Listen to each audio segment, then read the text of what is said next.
de espérenme,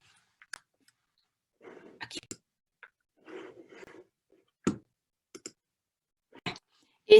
De fundamentos de teoría general de sistemas, pues es justamente una introducción a la herramienta, digamos, que vamos a utilizar a lo largo de este curso, que justamente es la concepción o el concepto de sistemas. Y que seguramente muchos de ustedes a lo largo de los diferentes cursos que han tenido, pues han hablado acerca de la teoría general de sistemas, del concepto de sistemas. Por ejemplo, los que vieron temas selectos de sistemas de información, pues evidentemente hablamos acerca de sistemas. Y esta es una herramienta que se incorporó a la teoría general, digamos, administrativa, como una metodología que le permitiera justamente al administrador el poder analizar, tomar mejores decisiones, tener una concepción diferente, digamos, pero más clara acerca de las organizaciones en donde está trabajando y en las diferentes actividades o funciones que lleva a cabo el administrador. Y en esta primera sesión, pues vamos a ver un poco acerca de la introducción justamente a esta teoría general de sistemas y cómo fue incorporándose al área, digamos, a la ciencia administrativa.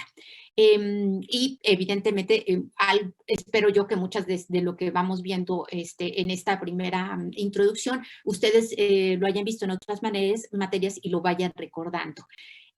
La teoría general de sistemas, digamos que surge en los años 50 a través de un autor que concibió esta idea de la teoría general de sistemas, que fue Ludwig von Bertalanffy. Que seguramente ya lo habrán oído ustedes hablar acerca del mismo. Y él concibió esta teoría básicamente por el interés de tratar de entender muchas de las situaciones científicas que había, digamos, que tenía curiosidad por entender y por conocer, pero que desde las disciplinas propias o independientes, digamos, o individuales, no era posible tener ese acercamiento. Entonces, estoy pensando en esta posibilidad en donde muchas áreas científicas se intersectan unas y otras, pues creó una teoría justamente interdisciplinaria, en donde diferentes disciplinas pudieran interrelacionarse para poder tener un acercamiento y un conocimiento mucho más amplio de lo que a manera individual cada una de las ciencias podía proporcionar. Y entonces él propone esta teoría interdisciplinaria para poder proporcionar principios y modelos generales para todas las ciencias involucradas. Una de las características de esta teoría general de sistemas es que justamente no está acotada a una área en particular, es decir, no solamente se aplica a la biología o no solamente a la física o no solamente a la administración, sino que justamente permite tener un acercamiento general, como su nombre lo indica, a cualquier ciencia o a cualquier problema que nosotros quisiéramos tener una aproximación. Y por lo tanto, entonces, esta es una teoría interdisciplinaria que Bertalanffy desarrolló pensando en que muchas ciencias tienen conceptos o bases semejantes. Por eso es que se dice que es que muestra el isomorfismo que hay entre diferentes ciencias, porque hay muchas características que se pueden parecer o relacionar entre diferentes ciencias y que permite que delimitar esas, más bien borrar esas fronteras y poder interceptarlas y llenar esos vacíos que puede haber entre diferentes disciplinas. Esta teoría general de sistemas, pues evidentemente tuvo, por sus características, vino, digamos, a cubrir muchas del desarrollo en la teoría general de la administración. Poco a poco, ustedes han visto en sus cursos de teoría general de administración que esta ha tenido un desarrollo dependiendo de las aportaciones de diferentes autores que fueron dándole diferentes enfoques. Y entonces la teoría general de administración pasó primero por un enfoque clásico, después humanístico, después neoclásico, estructuralista, vigorista, hasta llegar a un enfoque sistémico. Cada uno de los diferentes autores pues propuso y agregó algo, tuvo una aportación importante en la teoría general de la administración y lo importante para ustedes como administradores es que conozcan todos estos enfoques y que dependiendo de la situación que se encuentren en la organización en la que se encuentren, haciendo el área o el trabajo particular de una determinada área, puedan retomar todos estos conocimientos y aplicarlos dependiendo de la situación en la que se encuentre.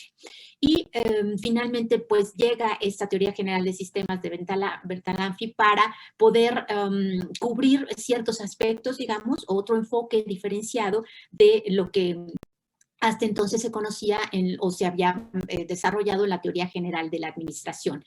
Básicamente, los principios, digamos, o los razonamientos que se utilizaban en la ciencia hasta comienzos del siglo XX, en la ciencia administrativa, que seguramente ustedes ya vieron, estaban enfocados en tres líneas, digamos, básicas, que era el reduccionismo, el pensamiento analítico y el mecanicismo. ¿Y a qué se refiere cada uno de estos elementos? Bueno, básicamente el reduccionismo era tratar de descomponer los problemas, las circunstancias, los procesos, lo más que se pudiera para poder entenderlos de la mejor manera y a partir de ahí poder entender el todo de alguna forma, ¿no? Evidentemente, el Taylorismo pues, es un ejemplo clásico de reduccionismo, el separar, por ejemplo, el proceso productivo a las a tareas lo más sencillas posibles para que a partir de allí se pudieran ir llevando a cabo y después poder unirlas todas para obtener un todo.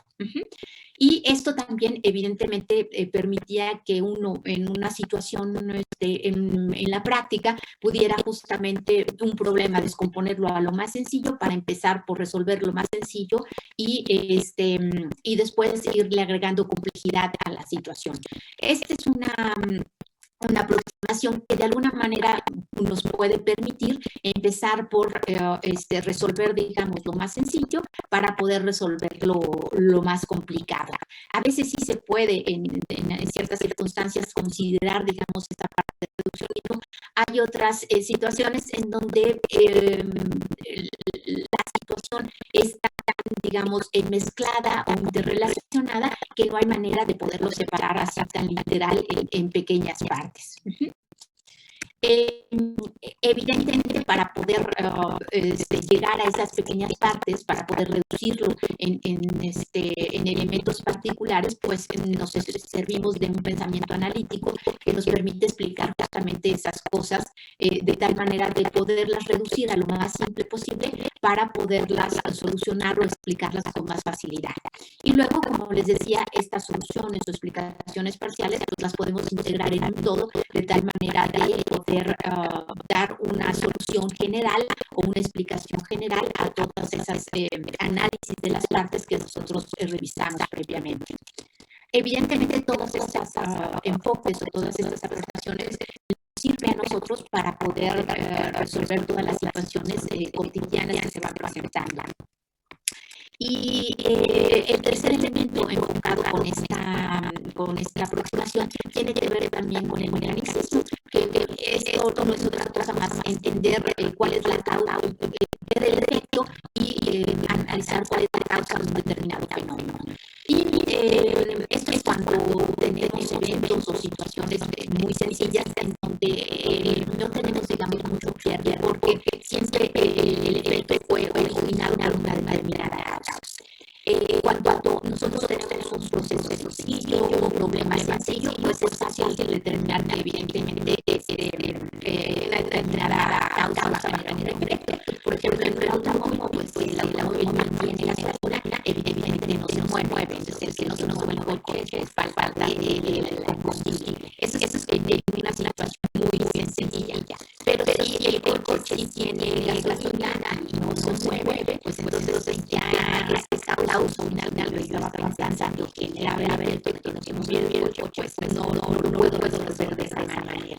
Y entonces tenemos que buscar otras posibles problemas que que está moviendo el cuerpo. Entonces, esto también está vinculado con lo que se conoce también como un sistema cerrado, en donde no vemos más allá de nuestro contexto general y este sistema está determinado una serie de factores o de leyes o de elementos que generan cierta caos.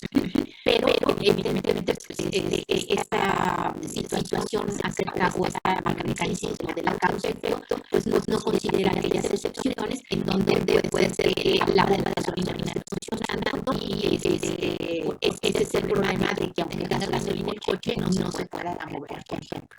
Entonces es algo que no necesariamente de manera directa la situación que tiene un efecto va a poder resolver un determinado problema. Y evidentemente las situaciones pues no son tan sencillas la mayoría de las veces, sino que al contrario, hay una gran complejidad y este tipo de puntos de vista, digamos, de apreciaciones, pues no nos van a ser suficientes para poder entender la problemática y para poder, evidentemente, resolverla.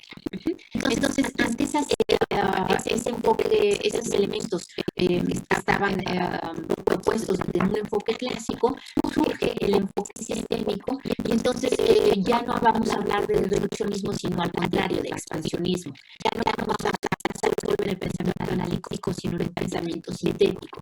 Ya no vamos a hablar de causas, efectos per se, que sería desde el punto de vista del mecanismo, sino vamos a tener un enfoque teológico o de la teología.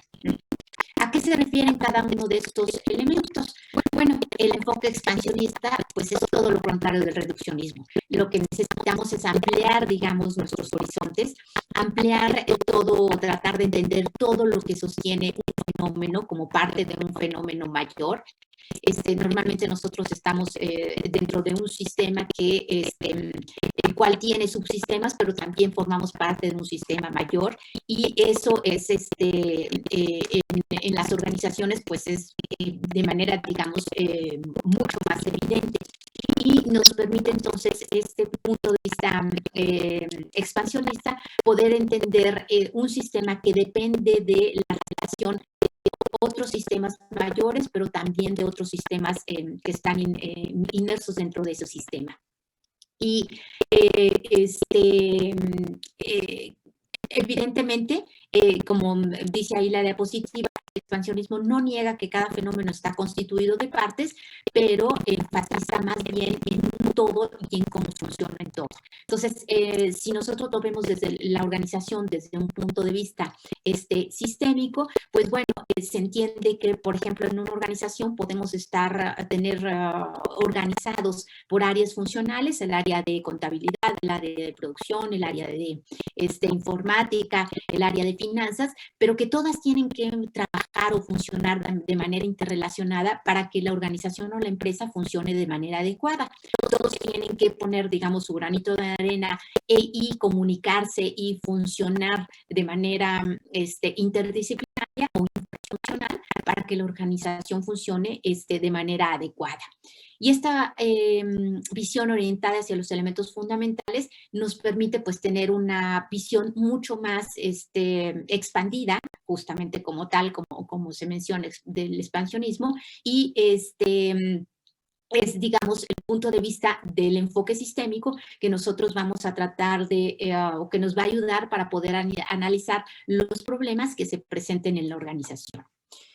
¿Hasta aquí alguna duda, pregunta o comentario? Bueno, yo un ejemplo de elementos fundamentales en este aspecto, ¿cómo lo podríamos ver?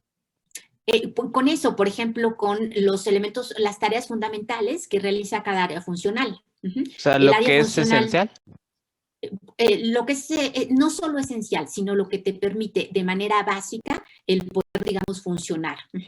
Es decir, que para que una organización funcione como un todo, pues se requiere de un área que nos permita administrar los recursos económicos, de un área que nos permita realizar el proceso productivo del área de manufactura, de un área que nos permita realizar, llevar a cabo las operaciones de compraventa, por ejemplo, en una organización. Entonces, esos elementos fundamentales, pues pueden ser esenciales si lo pensamos de esa manera, pero son aquellos que nos permiten, pues, que funcione el todo como un todo. En el caso, por ejemplo, del cuerpo humano, pues nosotros necesitamos que funcione el sistema digestivo, el sistema nervioso, el sistema olfativo, todos los sistemas para que el cuerpo funcione como lo hace todos los días, por ejemplo. Y claro, cada uno de esos subsistemas que tenemos en el cuerpo humano, pues sí son esenciales para vivir, ¿no? Puede ser que alguna parte de ese sistema no esté funcionando adecuadamente y, sin embargo, el cuerpo sigue operando de manera relativamente normal. Entonces, va a haber algunos elementos fundamentales que, si no existen, nos permite que todo el todo siga funcionando, es decir, que no son esenciales para que todo el todo funcione, pero que sí son fundamentales para que siga operando de manera más o menos normal. ¿Quedó claro?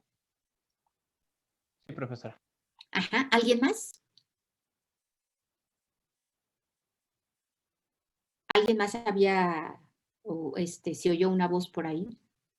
¿No? Ok, ¿sigo? Por favor. Sí, profesora. Ok, entonces, otra manera que, digamos, otra herramienta que nos va a servir para poder justamente hacer el análisis de un todo del sistema que nosotros, en el cual estamos trabajando u operando, pues tiene que ver el pensamiento sintético, que nos permite poder analizar el sistema mayor y explicarlo en términos de cómo funciona, cómo se desempeña ese sistema.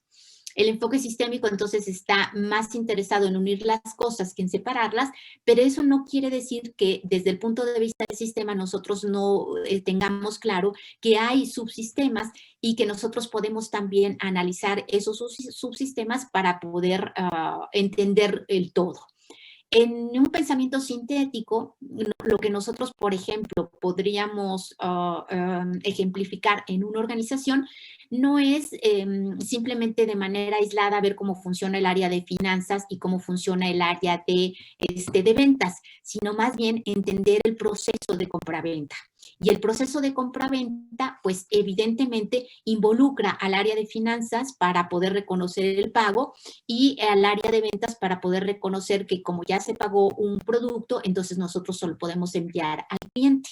Y eso en sus cursos, por ejemplo, cuando vieron estudiaron la reingeniería de negocios, pues es justamente la aplicación de la teoría general de sistemas en el funcionamiento de una organización. Ya no tenemos las áreas simplemente aisladas o separadas, sino que estamos pensando como el funcionamiento integral de la organización y eso lo hacemos a través justamente de procesos y un proceso va a poder ayudarse en diferentes áreas funcionales y para que se pueda, digamos, llevar a cabo.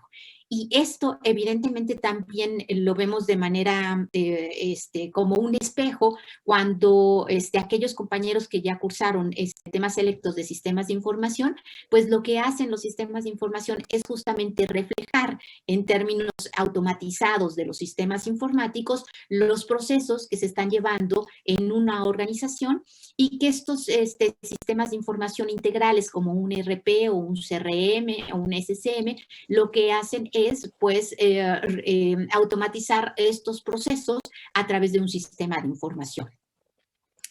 Y finalmente, el tercer elemento que se incluye en esta teoría general de sistemas tiene que ver con la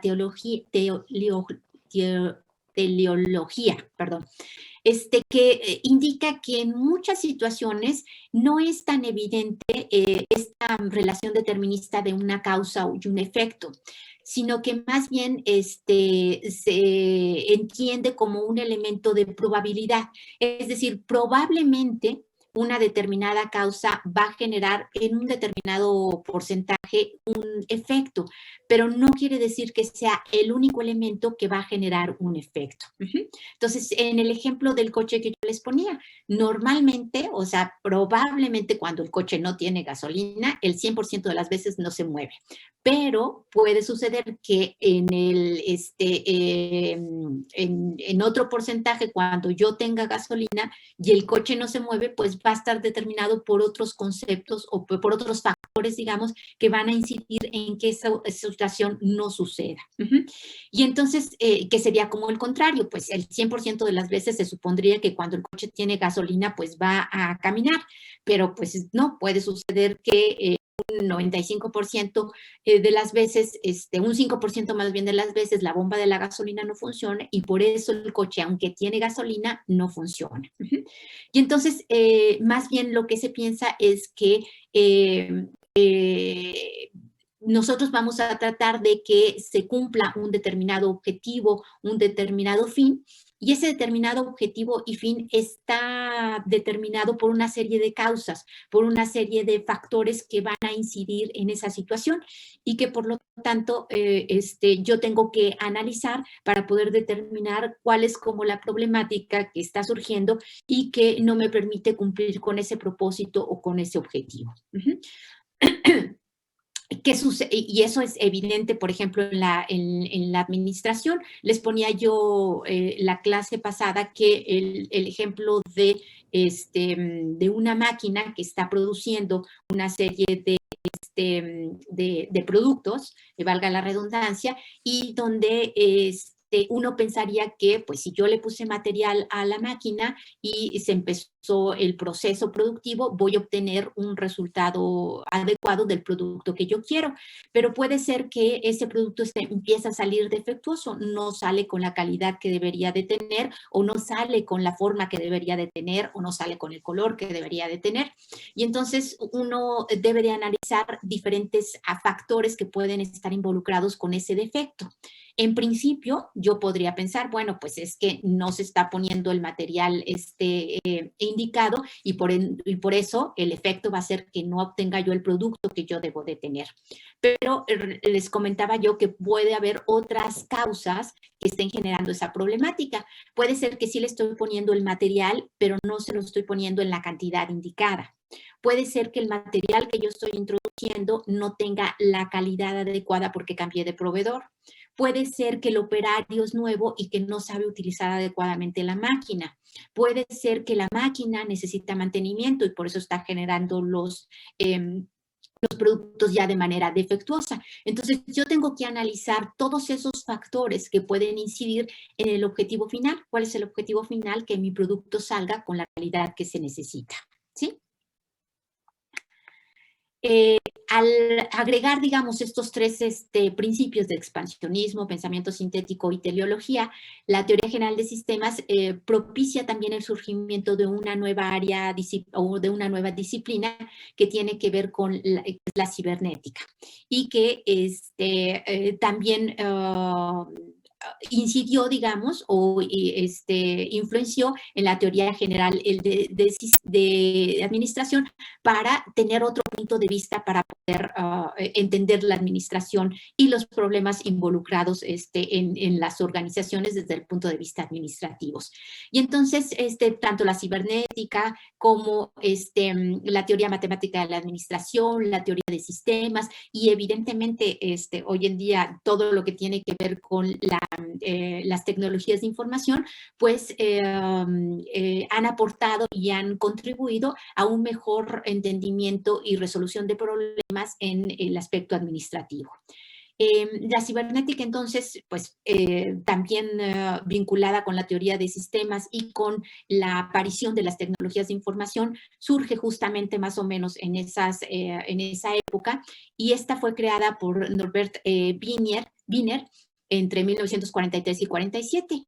Y esta cibernética lo que hace es como llenar esos vacíos interdisciplinarios entre diferentes ciencias, que es donde juntaban una ciencia con la otra y que nos permitía tener un conocimiento para poder entender otros áreas en diferentes disciplinas que no se habían podido, ¿cómo se llama?, desarrollar en ese entonces.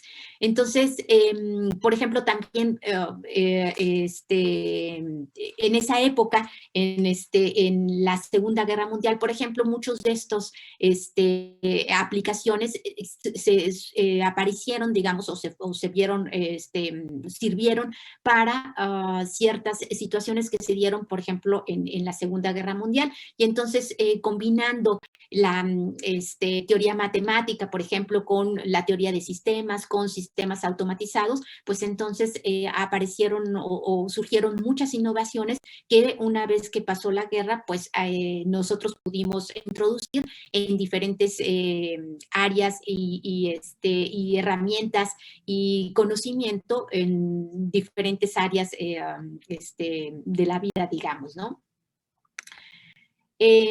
Inicialmente las aplicaciones de la cibernética se eliminaron solamente a la creación de máquinas de comportamiento autorregulable, por eso hay muchas, ustedes tendrán asociado la cibernética con, por ejemplo, con el área computacional o con el desarrollo de sistemas informáticos o con la programación, porque estaba primero enfocado a las máquinas de comportamiento autorregulable. Y lo que trató esta ciencia de la cibernética era pues tratar de reproducir ciertos aspectos de comportamiento humano o inclusive animal y tratar de automatizarlos de alguna manera. Por eso es que eran máquinas autorregulables. Y entonces a partir de ahí surge el robot, por ejemplo, evidentemente surge la computadora, el radar, por ejemplo, el piloto automático, todo aquello que de alguna manera nos permitía reproducir ciertos comportamientos, por ejemplo, biológicos, en un comportamiento mecánico o de máquina, apoyado por modelos matemáticos que permitían, por ejemplo, desarrollar justamente ese tipo de innovaciones. Y en ese sentido, pues, esta cibernética lo que hacía era combinar conocimientos de diferentes ciencias. Por eso es que decíamos que es interdisciplinario, porque podemos combinar el conocimiento de diferentes ciencias para una nueva aportación. Y estas aplicaciones, evidentemente, al poder combinar diferentes ciencias, pues generaban aportaciones para diferentes áreas de estudio o de conocimiento, como la biología, la medicina, la psicología, la sociología y evidentemente la administración, que pues es una de las ciencias más interdisciplinarias que hay. Actualmente, por ejemplo, en la teoría administrativa se utilizan muchos de los conceptos originales de la cibernética, que seguramente ustedes ya conocen, como sistema, como retroalimentación, como homeostasis, como comunicación, como autocontrol, y ya se utilizan directamente en la ciencia administrativa. Esta cibernética, entonces, esta ciencia interdisciplinaria ofrece sistemas también de organización y de procesamiento de información y control que ayudan a otras ciencias. Básicamente, lo que nos permite la combinación de la cibernética con la teoría general de sistemas es que nos permite pensar, por ejemplo, la organización como sistemas de control basados en comunicación. Y esa comunicación justamente va a ser la transferencia de información entre un sistema y otro, entre un sistema y su medio, y un control que se incluye como parte de la retroalimentación para asegurarnos que los sistemas van a funcionar de manera correcta. Entonces, básicamente, cuando hablamos de cibernética, hablamos de dos conceptos muy importantes que tienen que ver con la comunicación y el control. La comunicación, que es justamente todo ese flujo de información que va a servir como pegamento, digamos, entre los diferentes elementos de un sistema, y el control, que va a asegurarnos que este sistema funcione de manera adecuada. Y entonces llegamos justamente al concepto de sistemas. Y en la concepción, digamos, más sencilla, nosotros podemos definir un sistema como un conjunto de elementos dinámicamente relacionados o interrelacionados que funcionan como un todo. Y entonces podemos nosotros tener el límite de este sistema, que a su vez tiene diferentes elementos, que este sistema va a estar alimentado por entradas, que pueden ser datos, energía, materia, y que nos va a generar un resultado o una salida en forma de información, evidentemente de energía o de materia. Aquí, por ejemplo, es desde el punto de vista de sistemas y que también es evidente en los ejemplos de sistemas de información administrativos o automatizados, la diferencia entre que yo introduzco datos, pero que estos datos son, digamos, aislados y que una vez que se procesan dentro de nuestro sistema, lo que nosotros obtenemos ya no son datos aislados, sino obtenemos información. Esos datos se procesaron y se generaron cierto conocimiento que tienen o que generan como salida ya no datos aislados, sino información. Estos elementos, además, van a estar interrelacionados. Aquí hay una interrelación de todo, uno a uno, de todos contra todos, pero puede ser que en un sistema solamente estos dos elementos estén interrelacionados y estos estén además interrelacionados con otros. Es decir, estas relaciones que hay entre cada uno de los elementos, pues va a ser aleatoria, va a ser diferenciada dependiendo del proceso que se esté llevando a cabo y van a estar también alimentados justamente por información. Un sistema, entonces, si yo lo analizo de manera o lo describo de una manera más compleja, puede definirse como un conjunto de elementos dinámicamente relacionados entre sí. Les decía yo, pueden todos estar relacionados uno a uno o pueden de manera aleatoria estar relacionados, y que esa interrelación justamente nos va a tener un propósito, va a tener un fin y va a tener un objetivo. Va a operar sobre entradas y va a proveer salidas procesadas.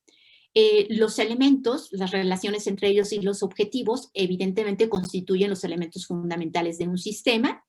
Los elementos van a ser las partes u órganos de este sistema que van a estar relacionados entre sí y que van a mantener una interacción constante. Lo que caracteriza de alguna manera la relación entre estos elementos, pues es la comunicación que hay entre los mismos y que define el estado del sistema dependiendo de si se llevan a cabo todas las relaciones o no. Si el estado es dinámico o es estable, es decir, si hay como interrelación o si está, digamos, estable. ¿Hasta aquí dudas? Lo que estamos haciendo es definir nuestro sistema, primero de una manera muy sencilla, a tratar de desmenuzar el funcionamiento, digamos, o el comportamiento de estos sistemas. Si yo pienso entonces en un sistema de información administrativo, pues evidentemente yo voy a introducir datos que estos se van a procesar dependiendo de la tarea que yo quiero que se lleve a cabo. Por ejemplo, si yo quiero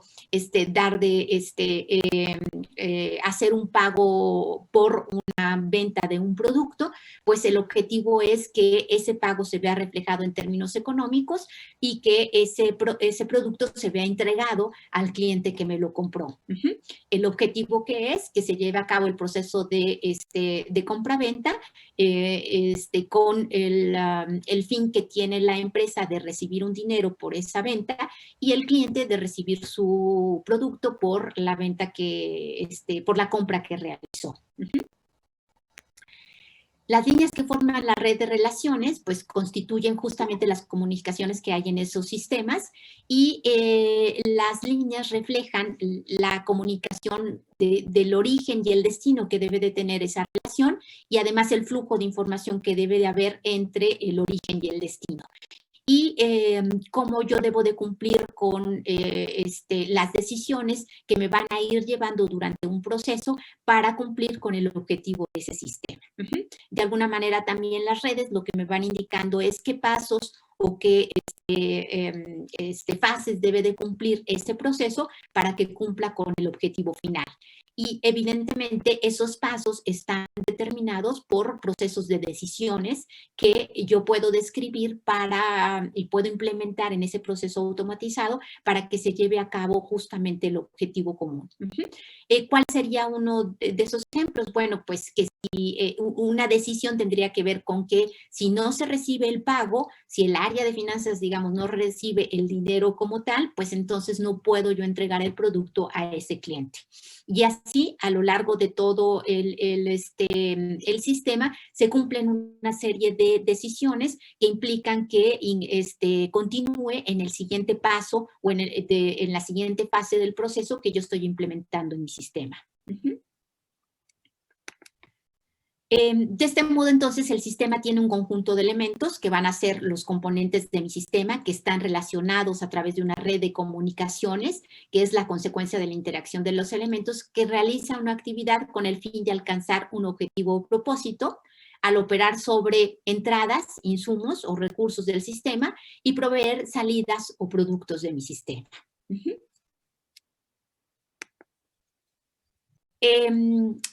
Evidentemente, un sistema es una reunión, un conjunto de elementos relacionados que pueden ser de diferentes tipos. Los elementos del sistema pueden ser objetos, pueden ser primero elementos conceptuales, como podrían ser las palabras dentro de un lenguaje. Pueden ser objetos, como podrían ser los componentes de una máquina de escribir, o pueden ser sujetos, personas que van a interrelacionar dentro del sistema, como podrían ser los integrantes de un equipo de fútbol. Evidentemente, los sistemas tienen diferentes grados de complejidad y en estos puedo yo tener elementos que pueden ser de los tres tipos. Pueden ser conceptos, objetos y sujetos, como podría ser la relación hombre-máquina o todos los diferentes sistemas que nosotros podemos encontrar en una organización. Como les decía, un sistema puede componerse de otros sistemas que denominamos subsistemas, o un sistema puede ser parte de un sistema mayor o que pueden ser superordinales. Normalmente las organizaciones, pues es el ejemplo idóneo de este caso. Una organización es un sistema, pero que a su vez está compuesto de subsistemas y que pertenece a otros sistemas mayores, como puede ser el sistema económico, como puede ser el sistema global, como puede ser el sistema ambiental, como puede ser el sistema fiscal, etcétera. Entonces, nosotros podemos, dependiendo de la problemática que queramos resolver, pues tenemos que analizar justamente esas interrelaciones que puede haber entre nuestros subsistemas y subsistemas mayores en los cuales nosotros nos encontramos.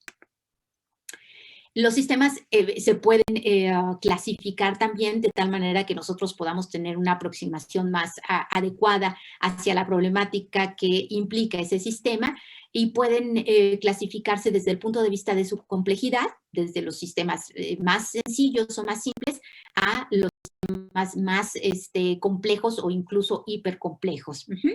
Que irían desde los sistemas simples, descriptivos o complejos.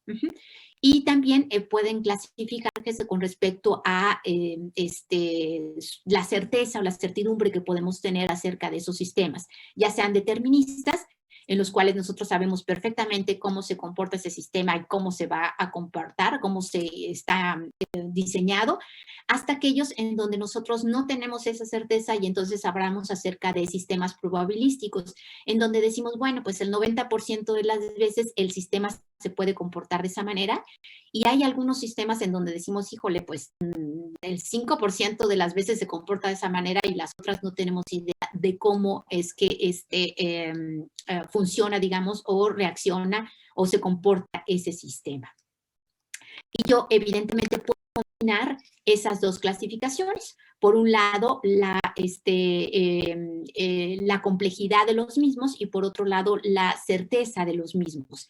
Y entonces puedo tener sistemas simples deterministas, sistemas simples probabilísticos, sistemas complejos deterministas y sistemas complejos probabilísticos. Y ahí les pongo algunos ejemplos. Si hablamos, por ejemplo, de la cerradura de una ventana, pues es muy sencillo porque nosotros sabemos siempre que si yo muevo la palanca en una posición se abre, si yo la muevo en otra la cierro y siempre va a funcionar de la misma manera. Lo mismo sucede, por ejemplo, con una computadora, pero la composición de una computadora pues es mucho más compleja porque tiene elementos de hardware, tiene elementos de software. Yo a través del software debo de darle una serie de reglas para que funcione de manera adecuada. Siempre si yo utilizo ciertos patrones o instrucciones en una computadora, voy a obtener siempre el mismo resultado, a menos de que no funcione adecuadamente. Pero es mucho más complejo que si hablamos de la cerradura de una ventana, del billar o de la disposición de una sala de máquinas. Evidentemente, mientras más complejo es mi sistema, pues entonces va a tener muchos más elementos que van a estar interrelacionados y que van a generar que sea más... que tenga más elementos y que justamente pues sea más complejo mi sistema.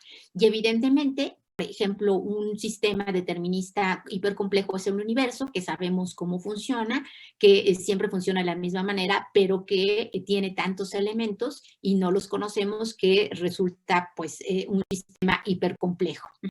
Por otro lado están los probabilísticos, en donde nosotros tenemos procesos aleatorios o procesos al azar, y eso nos va a dar ciertos porcentajes de certidumbre o de incertidumbre.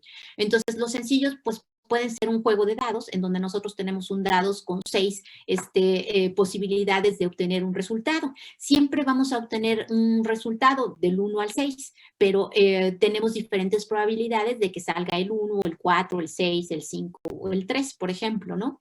Lo mismo con un control, con un movimiento de molusco, con el control estadístico de calidad. Podemos nosotros tener una calidad, pues, el 100%, por ejemplo, de las veces, o podemos tener un 80% de certeza de que siempre vamos a tener la mejor calidad que nosotros queremos. Y en los complejos, por ejemplo, probabilísticos, pues está el mercado de capitales, los reflejos condicionales, las ganancias empresariales. Tenemos cierta idea, cierta planeación de lo que puede ganar una empresa. Pero ¿qué sucedió con la pandemia? ¿Creen que todas las empresas lo que habían presupuestado que iban a ganar lo obtuvieron? No. No. Pues no. De hecho, por ejemplo, algunas como estas empresas de repartidores, pues han ganado mucho y no tenían ni la más remota idea que iban a tener tanto trabajo, ¿no? Otras empresas que pensaban que les iba a ir muy bien, pues resulta que tuvieron que cerrar y pues entonces no solo no ganaron, sino que tuvieron pérdidas. Esos son los elementos, digamos, aleatorios que pues nosotros, por más que tengamos más o menos claro cómo funciona nuestro sistema, pues que no dependen de nosotros y que van a impactar en los resultados. Y otros ejemplos de sistemas hipercomplejos y probabilísticos, pues es evidentemente la economía nacional, el cerebro y pues la empresa. La cibernética, bueno, ¿cómo nosotros podemos de alguna manera entender estos sistemas? Pues a través de su representación original en sistemas comparables que nosotros denominamos como modelos. Y los modelos, ustedes están muy familiarizados con ellos porque muchas de las actividades administrativas que realizan lo hacen a través justamente de modelos matemáticos o de modelos físicos. Y los modelos entonces nos van a servir, van a ser de mucha utilidad porque de alguna manera nos permiten hacer representaciones simplificadas de la realidad. ¿Ante qué? Ante la imposibilidad de poder manipular entidades reales como personas o como organizaciones, ante la imposibilidad de esa incertidumbre de la que nosotros hablábamos ahorita, por ejemplo, con la pandemia, y que no sabemos qué impacto va a tener y qué consecuencias va a tener. Y evidentemente ante la imposibilidad de construir situaciones reales que tienen una gran complejidad y que nosotros no podemos realmente manipularla, digamos, directamente.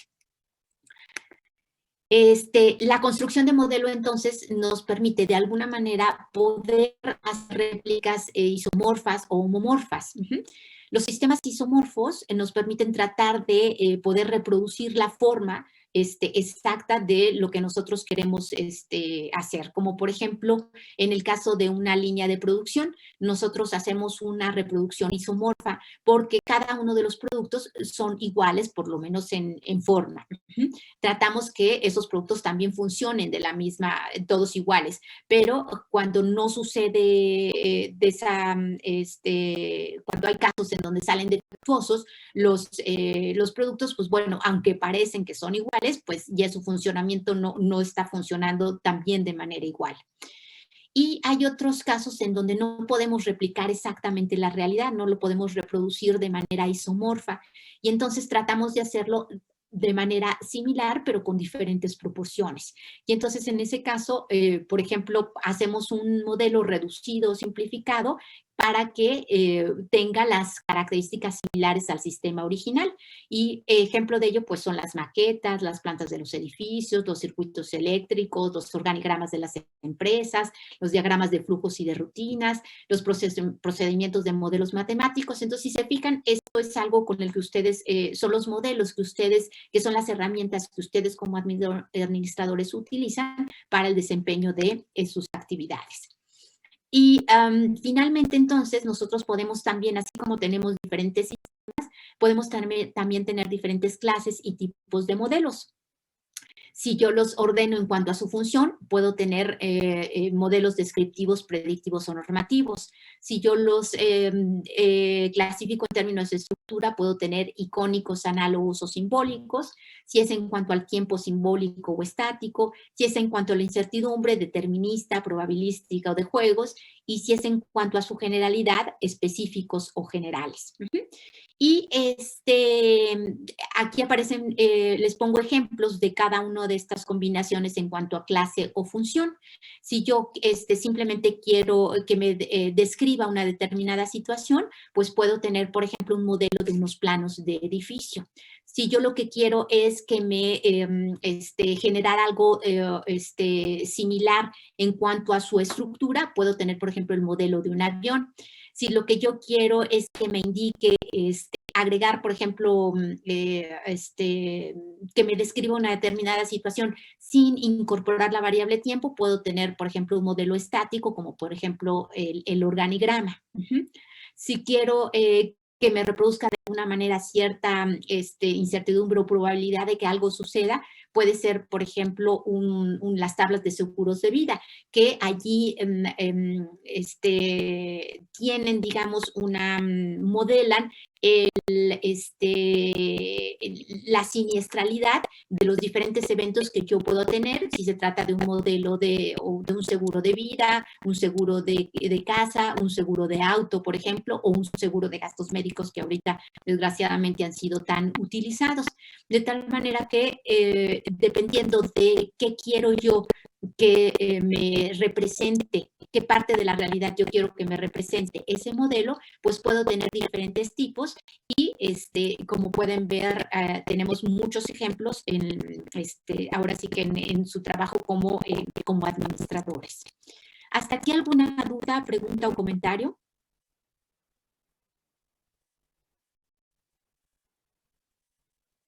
¿De qué nos van a servir todos estos conocimientos o toda esa información? De elementos o de herramientas que me permitan poder entender una determinada problemática y darle una solución a la misma.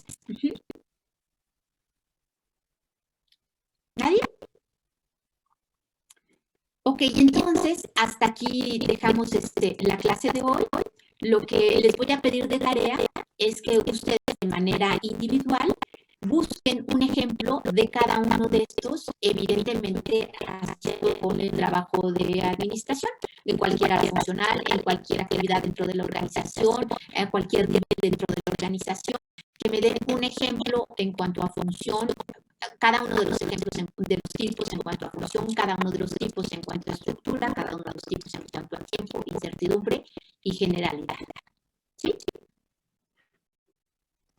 ¿Pase a un solo sistema? No. Pueden poner diferentes, bueno, un solo sistema, pues puede ser la organización, la administración de la organización, si lo quieren ver así. Ok, gracias. Tiene que ver con la administración, con las tareas o funciones que ustedes hacen como administradores. Ok.